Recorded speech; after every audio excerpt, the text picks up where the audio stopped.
همه ما دوست داریم که زندگی آرومی داشته باشیم، ولی چالش‌های خیلی زیادی توی این مسیر وجود داره.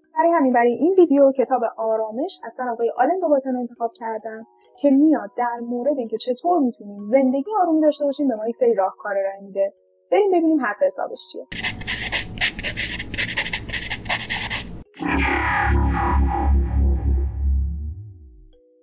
آقای دوباتن توی مقدمه این کتاب اومده 2 تا رویکرد توی برخورد با عواملی که باعث اضطراب میشن رو عنوان کرده. اولیش که اصطلاحاً بهش میگن مراقبه یا ریلکسیشن مدیتیشن. این هستش که افراد میان توی پوزیشن‌های خاصی میشینن، یه مدل خاصی تنفس میکنن، بعضی وقتا یه چیز خاصی رو زمزمه میکنن و سعی میکنن خودآگاهشون از خودشون دور بکنن. توی این مدل برخورد اون چیزی که باعث اضطراب میشه رو به سری امور تصادفی بی اهمیت میدونن که ما بعد از خودمون دور بکنیم و فکرمون رو خالی بکنیم. دومین مدل برخورد اتفاقا این هستش که اون عاملی که باعث اضطرابمون میشه رو به شدت در موردش فکر بکنیم، موشکافیش بکنیم، بررسیش بکنیم، ببینیم که داره چه پیامی رو به ما میرسونه و بعد راهکار داشته باشیم در برخورد با اون عامل اضطرابزا. که آقای دوباتن این روش رو توصیه میکنه و توی این کتاب در مورد صحبت میکنه و عنوان میکنه که راه حل اصلی توی برخورد با عواملی که باعث اضطراب ما میشن اینه که ما دیدگاهمون رو عوض بکنیم و طرز فکرمون رو تصحیح بکنیم. خب بریم تو کارش ببینیم که دقیقاً در مورد چه مسائلی داره صحبت میکنه این کتاب. کتاب 4 تا فصل اصلی داره. توی 3 تا فصل اولیه اومده مهمترین عواملی رو که باعث اضطراب ما میشن توی زندگی امروز در موردشون صحبت کرده، یک سری راهکارا براش ارائه داده و توی فصل آخر میاد چیزهایی رو عنوان میکنه که به عنوان منبع آرامش برای ما میتونن در نظر گرفته بشن. فصل اول که مهمترین دلیل از بین رفتن آرامش توی زندگی رو اومده عنوان کرده، عنوانش هست روابط و میاد میگه روابط عاشقانه مهمترین دلیلی هستش که ما دچار اضطراب میشیم تو زندگی روزمره‌مون. در 4 قسمت دلیل اینکه روابط عاشقانه باعث اضطراب میشه رو توضیح داده. اولین قسمتش انتظارات عاشقانه‌ایه که ما از شریک عاطفیمون داریم. روابط ما با شریک عاطفیمون تحت تاثیر یکی از بزرگترین خطاهای ذهنی بشره و اون هم این هستش که ما به شدت تحت تاثیر توقعاتمون هستیم. اگر مسائل زندگیمون بر اساس توقعاتمون پیش بره و اتفاقایی بیفته که ما انتظارش رو داشتیم، خیلی با آرامش برخورد میکنیم. اما مشکل اونجاییه که مسائلی پیش میاد در ما که ما توقعش رو نداشتیم. اون موقع فکر میکنیم که زندگی به شدت ناعادلانه است، به شدت آشفته میشیم، خشمگین میشیم و عکس‌العمل خیلی منفی از خودمون نشون میدیم. انتظارات و توقعاتی که ما توی عشق داریم از مشکل سازترین انتظاراتیه که تو زندگیمون هست. ما انتظار داریم شریک عاطفیمون یه آدم کاملا ایدئالی باشه، در مورد تمام مسائل ما رو درک کنه، همه کارا رو ما با هم بتونیم انجام بدیم و یه وفاداری و صداقت 2 طرفه‌ای رو تجربه کنیم.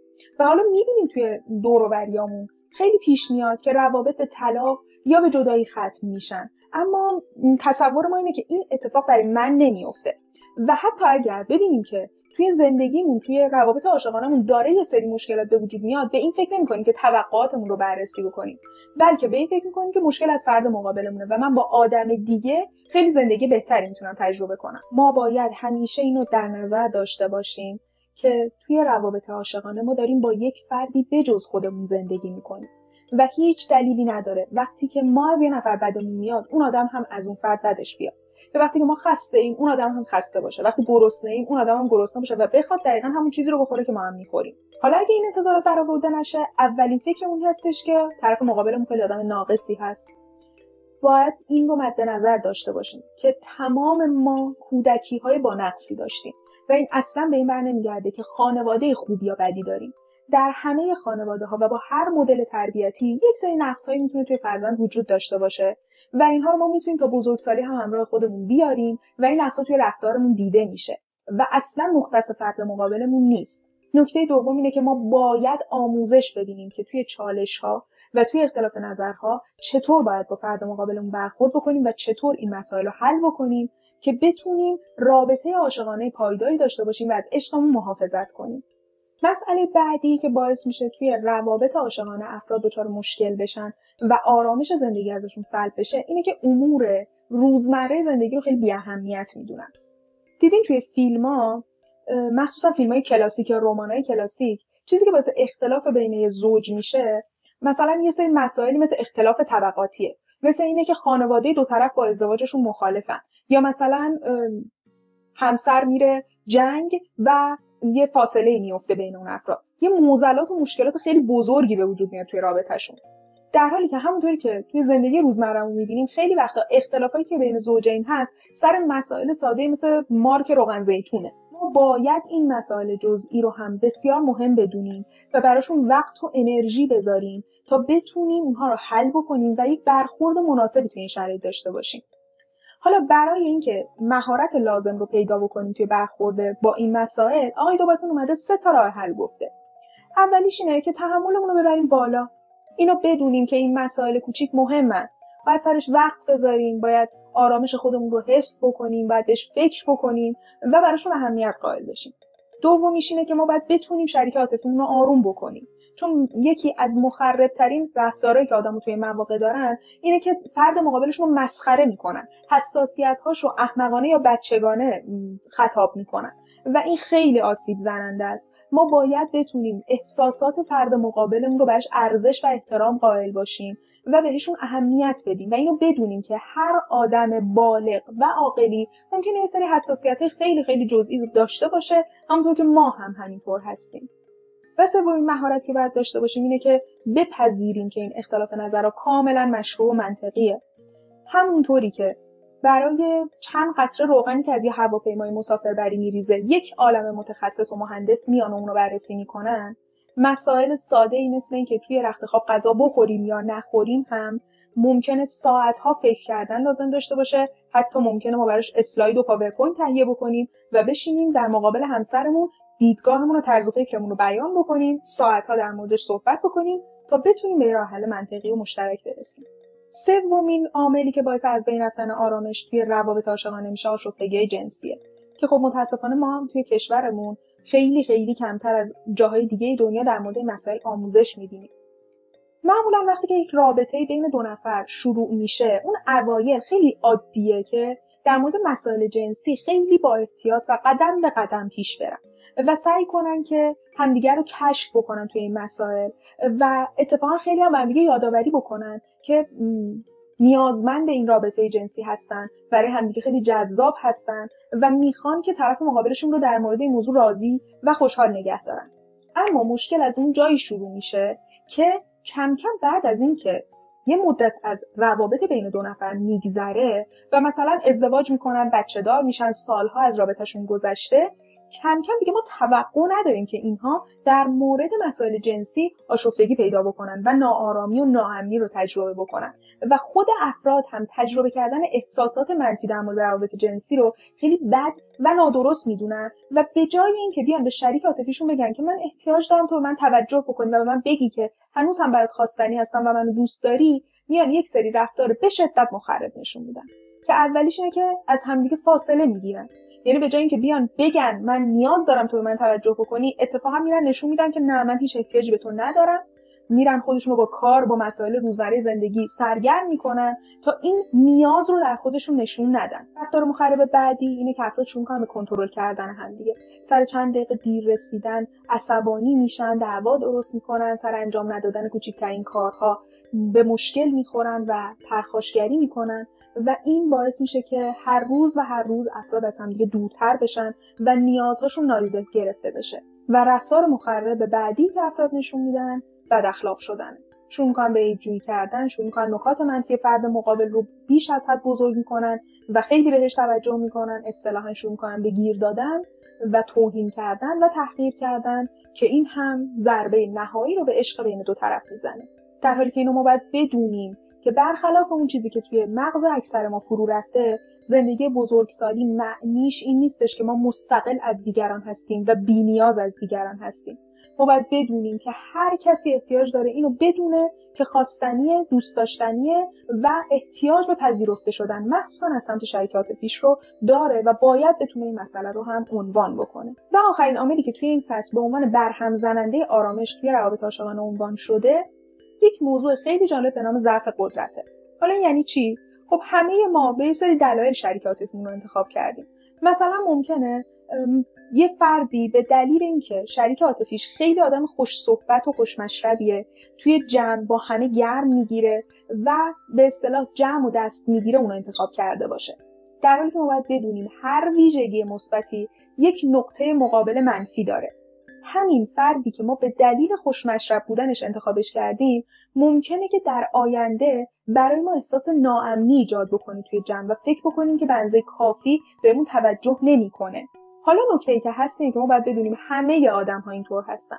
بعضی از مواقع افراد وقتی با این ویژگی منفی طرف مقابلشون روبرو میشن به این فکر میکنن که افراد دیگه این ویژگی منفی رو ندارن، در حالی که هر ویژگی مثبتی که ما توی هر فرد میبینیم یک جنبه منفی هم داره. اون آدمی که خیلی وقت شناسه و دقیقاً آن تایم سر قرارهای ملاقات میاد، همون آدمیه که ممکنه برای رفتن به فرودگاه شما رو 4 ساعت زودتر ببره اونجا و بشونه تو فرودگاه، چون که نگران نکنه دیر برسه. پس این روی منفی ویژگی‌های مثبت خیلی چیز طبیعیه و در همه افراد وجود داره و معنیش نیستش که فرد نمیتونه اون ویژگی‌های منفیشو کنترل بکنه یا کمش بکنه، بلکه ما باید حواسمون باشه که این نقطه منفی که داریم می‌بینیم در واقع همون ویژگی مثبته که داره خودش رو خیلی بد نشون میده.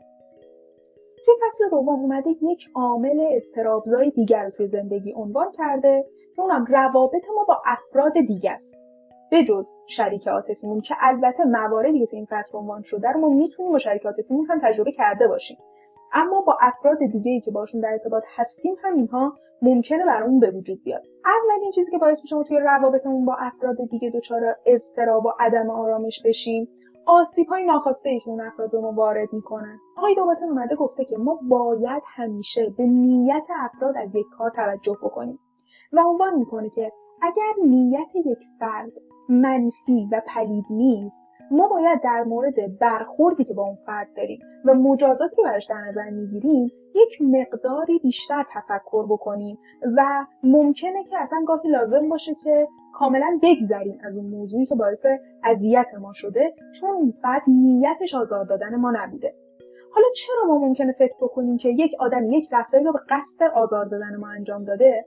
اومده اینجا یک دلیل خیلی جالب رو بیان کرده. میگه ما به این دلیل فکر میکنیم دیگران با قصد و نیت قبلی به ما آسیب میزنن چون خودمون رو هدف خیلی خوبی میدونیم برای اینکه بقیه ما رو مسخره بکنن و اذیتمون بکنن. احساس میکنیم لایق این رفتار هستیم و دلیلش اینه که ممکنه تو کودکی این رفتارها با ما صورت گرفته باشه، نادیده گرفته شده باشیم، احساس آزار دیده شدن از افراد نزدیکمون رو کرده باشیم و برای همین این رفتار برای ما، این احساس برای ما آشناه که بقیه میخوان به ما آسیب برسونن. یه دلیل دیگه‌ش هم اینه که ما معمولا بیرون خودمون و ظاهر خودمون رو خیلی قوی‌تر از اون چیزی که درونمون هست نشون میدیم و حتی اکثر تلاشمون رو میکنیم تا ضعف‌هامون رو از دیگران پنهان کنیم و نگیم که چه نقاط حساسی در روح ما وجود داره. اگر ما بیایم رفتارهای افراد بالغ و بچه‌ها مقایسه بکنیم، یه نکته خیلی جالب رو بهش میرسیم. ما معمولا وقتی یه بچه داد و بیداد میکنه، ظرف غذاشو پرت میکنه، شروع میکنه گریه کردن، معمولا به چیزایی که فکر میکنیم اینه که مثلا شاید دیشب بد خوابیده یا گشنش نباشه یا اینکه مثلا دندون داره در میاره. در حالی که آدمای بالغ وقتی رفتار آزاردهنده خودشون نشون میدن، ما پلیدترین و بدترین نیت‌ها رو برای اون فرد در نظر میگیریم. در حالی که خیلی عادیه و ممکنه همه ما تجربه کرده باشیم که شب خوب نخوابیده باشیم و صبح رفتار ناشایستی رو با همکارمون نشون بدیم. پس از این به بعد قبل از این که به این فکر کنیم که اون آدم چقدر آدم شرور و پلیدیه که این رفتار رو با ما نشون داده، به این فکر کنیم که ممکنه نیت بدی نداشته باشه و شاید سردرد داره که داره با من خیلی بد اخلاقی میکنه. دومین موردی که توی این فصل میاد عنوان میکنه که باعث میشه ما توی روابطمون با آدم‌ها دچار آشفتگی بشیم، این هستش که ما آموزش درست در مورد خودمون به دیگران ارائه نمیدیم. یکی از مهمترین مسائلی که ما باید در طول زندگیمون وقتی با افراد مختلفی مواجه هستیم بهشون آموزش بدیم اینه که من کیم، چه خواسته ها و نیازهایی دارم و چه نقاط ضعفی دارم. اما ما برای این آموزش دادن هیچ ارزشی قائل نمیشیم. معمولا ما به جای اینکه اول این مرحله آموزش رو بگذرونیم بعد وارد مرحله تنبیه بشیم، از روی این مرحله میپریم و مستقیما میریم فرد رو تنبیه میکنیم چون نمیدونستیم ما به چه چیزایی حساس هستیم و دستشو گذاشته روی نقطه ضعف ما. حالا چطوری باید به یک آدم آموزش بدیم در مورد خودمون؟ اولین موضوعی که باید بهش توجه بکنیم اینه که دانش آموزو نترسونیم. کسی که مضطرب شده و ترسیده قطعا آموزش خوبی نمیبینه. پس داد نزنیم، خشمگین نشیم، توهین نکنیم تا بتونه اون فرد در مورد ما آموزش مناسبی رو ببینه. دومین موضوع اینه که خودمون هم مضطرب نشیم و برای اینکه خودمون مضطرب نشیم خیلی نباید به نتیجه آموزشمون توجه بکنیم. نکنه من این رو بهش بگم که در مورد فلان مسئله خیلی حساسم و اون رعایت نکنه، در نتیجه خودم مضطرب میشم وقتی این فکر رو میکنم و این باعث میشه که آموزش درستی رو نتونم به فرد مقابل بدم. پس فارغ از نتیجه در مورد خودمون به دیگران آموزش بدیم. سومین مسئله و مهمترین مسئله در مورد آموزش اینه که زمان مناسب آموزش رو پیدا بکنیم. ممکن لازم باشه ما ساعت‌ها صبر بکنیم، مدت‌های طولانی یک جمله‌ای رو که می‌خوایم آموزش بدیم توی ذهنمون مرور کرده باشیم، بهترین روش گفتنش رو انتخاب کرده باشیم و بعد اون رو بگیم تا بیشترین تاثیر رو توی فرد مقابلمون بتونیم ایجاد بکنیم. پس مهمه که ما از آموزش دور نشیم و ازش رو بر نگردونیم، چون این باعث میشه که ما کم کم اعتمادمون رو نسبت به دیگران از دست بدیم، باعث میشه که نتونیم تو گروه کار بکنیم، نتونیم همکاری مناسب داشته باشیم و روابطمون به شدت آسیب می‌بینه. یک راه حل خیلی جالب هم توی این قسمت آقای دوباتن اومده در مورد اینکه خب چطور من میتونم آموزش بهتری بدم عنوان کرده. اونم بحث نداهای درونیه.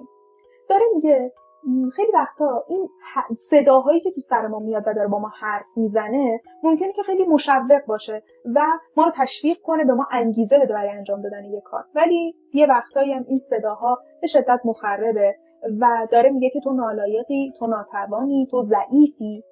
و ما قبل از اینکه به دیگران آموزش بدیم در مورد خودمون باید این مهارت رو کسب کنیم که این صداهای ذهنی که احتمالاً قبلا یه صداهای بیرونی از سمت پدر، مادر، معلم، برادر، خواهر یا دوستمون بوده که به ما آسیب زده و انقدر ادامه پیدا کرده که تبدیل شده به ندای درونی رو کنترل بکنیم، مثبتشون کنیم و کاری بکنیم که خودمون با خودمون مهربان و آرام و انرژی بخش صحبت بکنیم تا بعد بتونیم در مورد خودمون به دیگران هم آموزش‌های مناسبی رو بدیم.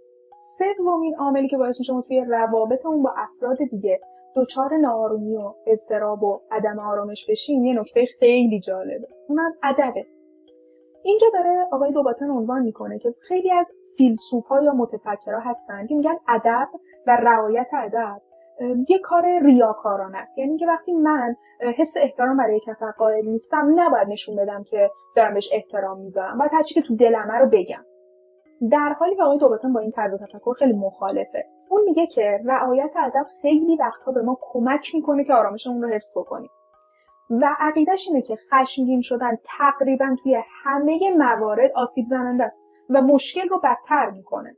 حالا منظورش از این که مؤدب باشیم این نیستش که اگر مؤدب رو رعایت بکنیم دیگه عصبانی نمیشیم، بلکه مؤدب بودن باعث میشه ما یه فرصت کوتاهی داشته باشیم که به عکس العملمون فکر بکنیم و قضاوت‌های بیجا نداشته باشیم و احساساتمون رو کنترل شده تر ابراز بکنیم. اینکه من به همکارم بگم نظری که داری میگی خیلی احمقانه است، احتمالاً در هر حال باعث میشه که روابطی که ما داریم آشفته بشه و دچار مشکل بشه.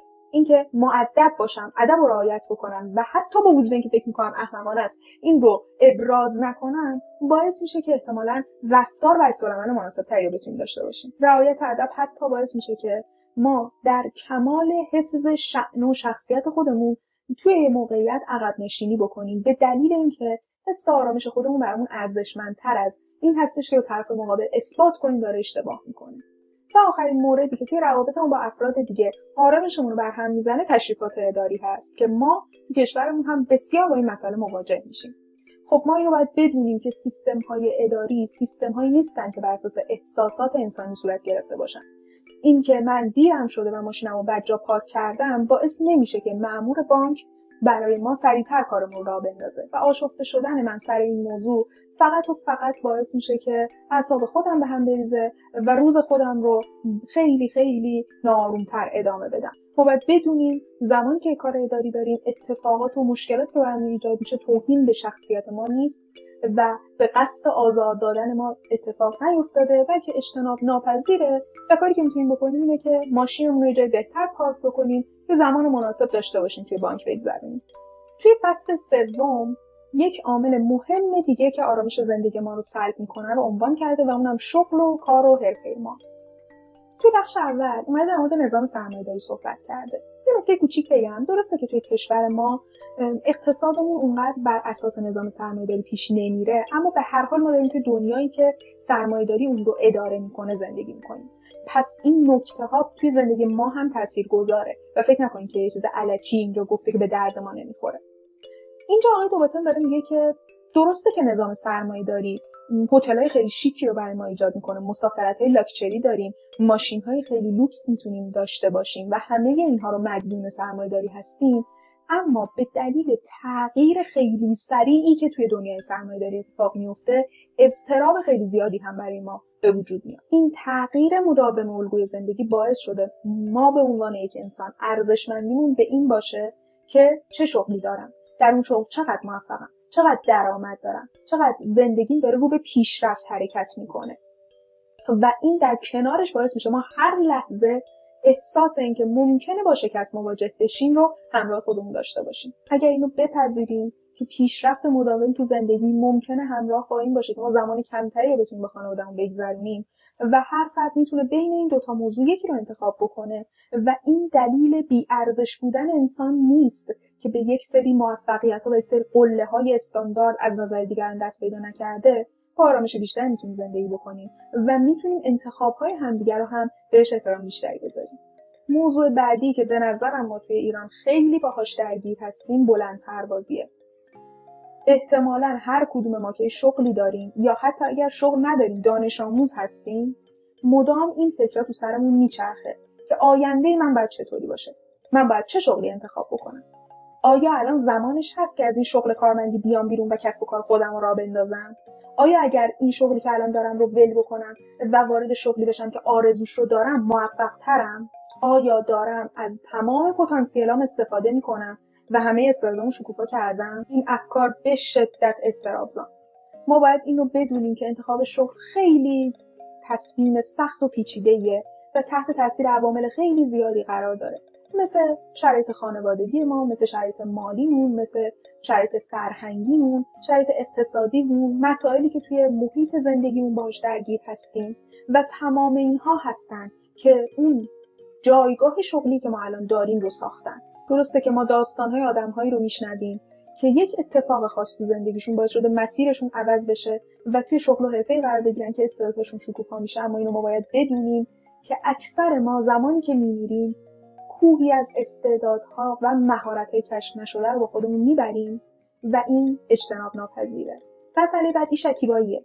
ما باید بپذیریم که پیشرفت‌های مهم در طول زمان اتفاق افتادن و افرادی که ما امروزه می‌بینیم که قله‌های موفقیت هستن، هر روز زندگیشون قدم‌های خیلی کوچیکی رو برداشتن تا الان جایی باشن که ما اونها رو به عنوان افراد موفق میشناسیم و می‌بینیم.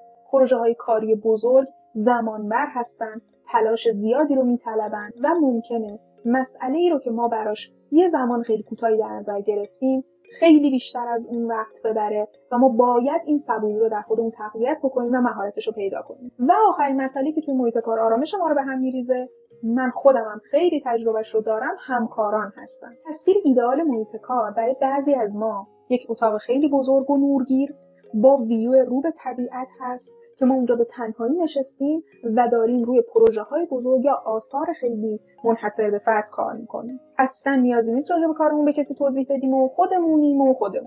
در حالی که ما می‌دونیم اغلب کارهایی که توی زندگی امروزی انسان‌ها اتفاق میفته نیازمند گروه‌هایی هستن که اونها رو پیش میبرن و افراد باید بتونن با هم دیگه همکاری داشته باشن تا امور دنیای مدرن به پیش بره. حالا چرا ما خوشمون نمیاد با بقیه کار کنیم؟ چون کار کردن با دیگران یه سری مهارتایی رو لازم داره که ما دوست نداریم اونها یاد بگیریم. مثل چی؟ مثل گوش کردن فعال، مثل کنترل داشتن روی نفس خودمون، مثل اینکه بتونیم مسائل رو ساده برای دیگران توضیح بدیم. چون ما خیلی وقتا وقتی که خودمون داریم یه کاری رو تنهایی انجام میدیم، خب لازم نیستش که برای خودمون کار رو هی مدام تکرار بکنیم و به خودمون نکاتی رو گوشزد بکنیم. به صورت ناخودآگاه کار رو پیش میبریم. در حالی که وقتی با همکاری یه کاری رو پیش میبریم، یه پروژه‌ای رو به انجام میرسونیم، لازمه که چیزهایی که تو ذهنمونه رو با زبون ساده و با آرامش به فرد مقابل توضیح بدیم. ما باید بدونیم که اون فرد مقابل ما نیستیم و در نتیجه ممکنه خیلی چیزهایی رو که به نظر ما ساده هست اون فرد ندونه و لازم داشته باشه که ما یک سری دستورالعمل بهش بدیم برای اینکه بتونه اون کارو پیش ببره. این نکته رو بدونیم که همکاری کردن قطعاً کار سختیه، اما نتایج خیلی مثبت و مفیدی رو به دنبال داره و ما نیاز داریم که زندگی امروزمون که با دیگران بتونیم ارتباط‌های مفید برقرار کنیم. اگر تا اینجا با من همراه بودی خیلی ازت ممنونم. امیدوارم چیزایی گفته باشم که به دردت خورده و حالا می‌خوایم توی فصل آینده در مورد اینکه خب الان من میدونم چه چیزهایی باعث اضطرابم میشه و میدونم چه مهارت‌هایی هم لازمه که یاد بگیرم برای اینکه اضطرابم کمتر بشه و آرامشم بیشتر. الان به من بگو وقتی مضطربم چه منابع آرامشی میتونه برام وجود داشته باشه؟ آقای دوباتن اومده توی فصل آخر کتاب این منابع آرامش رو توی 5 تا دسته‌بندی بیان کرده: نگاه، صدا، مکان، زمان و لمس. بریم بررسیشون کنیم. اولیش نگاهه. خیلی جالبه بچه، تا اینجا اومده میگه که من از دید فلسفی اومدم عواملی که باعث اضطراب میشه رو بررسی کردم و یه سری راه حل هایی که آرامش بده میده رو گفتم. اما میگه فلسفه میاد از طریق عقل، از طریق دلیل آوردن و منطق آوردن با تو صحبت میکنه، در حالی که یک عامل دیگه هست که از طریق اثر گذاشتن روی احساساتت باعث آرامشت میشه و اون هنره. میگه یکی از دلایلی که باعث آشفتگی این روزهای ما میشه اینه که ما توی شهرهایی هستیم که به شدت شلوغن، رنگهای خیلی زیادی رو میبینیم که به شدت شدید هستن، صداهای خیلی بلندی رو میشنویم، ساختمان‌های خیلی غیر زیبایی رو ممکنه دور و برمون ببینیم و چیزی که چشم ما میبینه اونقدر زیبایی نداره که بتونه باعث سلامت روان و آرامش روح ما بشه، در حالی که حیات درون ما به شدت به آرامش بیرونمون وابسته است. ما لازمه که زمان بذاریم محیط اطرافمون رو زیبا کنیم، منظم بکنیم تا چیزی رو که چشم ما میبینه باعث آرامش روح ما بشه. بعدی صداه. یه مثال خیلی جالب اینجا گفته. یکی لالایی چیزی هستش که توی اکثر فرهنگ‌ها توی دنیا وجود داره و نکته جالبش اینه که یک نوزاد قبل از این که اصلا معنی کلمات رو بفهمه، اون ریتم و اون موزیکی که لالایی داره باعث میشه که آروم بشه و اضطرابش کاهش پیدا بکنه. داره میگه ما آدم‌ها موجوداتی هستیم که خیلی قبل از این که فهم داشته باشیم و کلمات رو درک بکنیم به موسیقی واکنش نشون میدیم.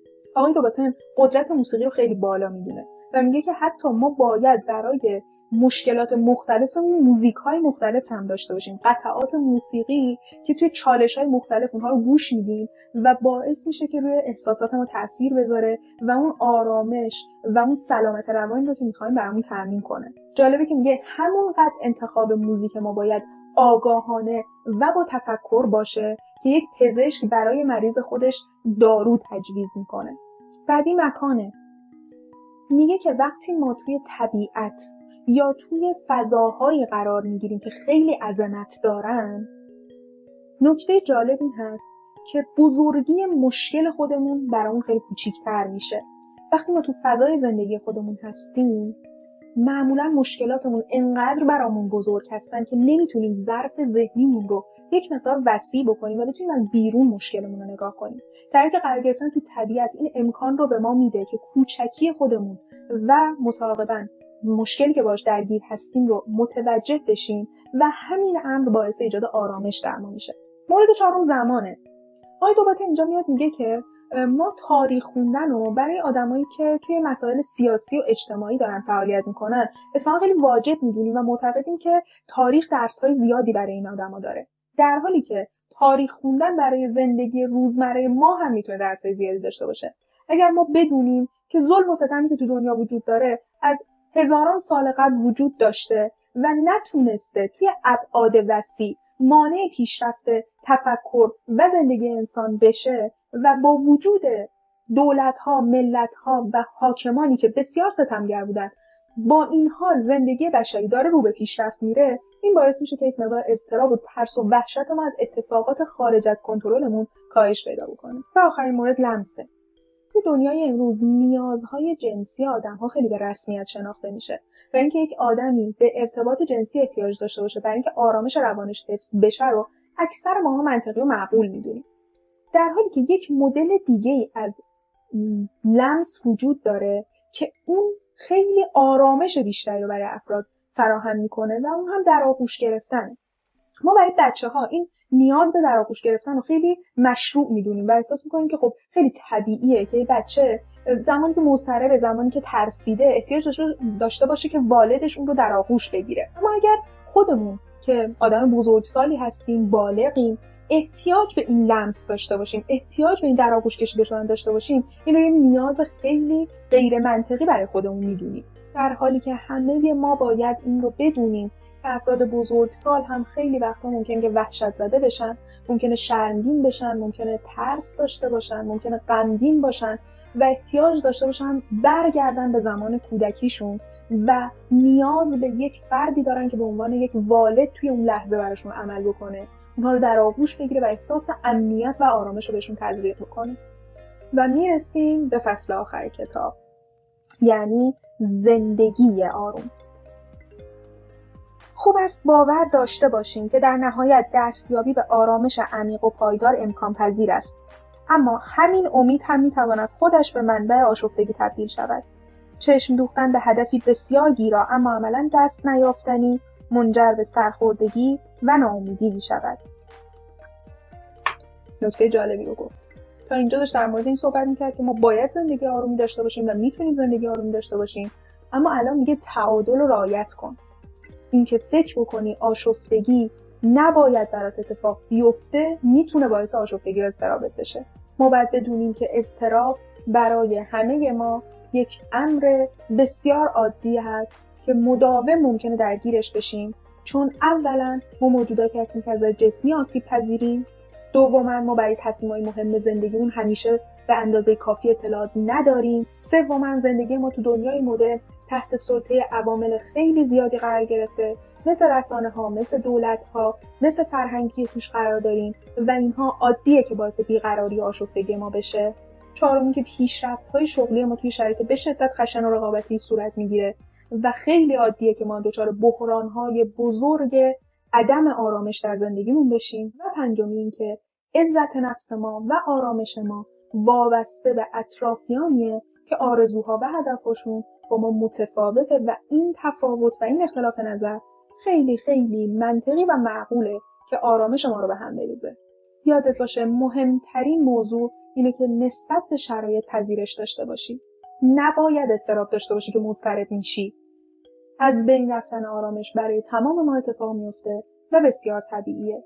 کاری که میتونیم بکنیم اینه که آگاهی رو افزایش بدیم و مهارت‌های لازم رو پیدا بکنیم برای اینکه بتونیم زندگی آرامتری برای خودمون، برای شریک عاطفیمون، برای خانواده‌مون و در نهایت برای جامعه‌مون ایجاد کنیم. این از این کل کتاب آرامش رو با هم دیگه بررسی کردیم. من سعی کردم توی این ویدیو نکته‌های مهم این کتاب رو باهات به اشتراک بذارم. اما خب اگر بعد از دیدن و شنیدن این ویدیو احساس کردی چیزایی که من برات گفتم میتونه یک مشکلی از زندگیت رو برطرف بکنه، حتما نسخه کامل کتاب رو تهیه بکن. نسخه صوتیش هم موجوده، میتونی گوش بدی، چون 100% خوندن نسخه کاملش خیلی میتونه برات راهگشاتر و مفیدتر باشه. مرسی از توجهی که کردی.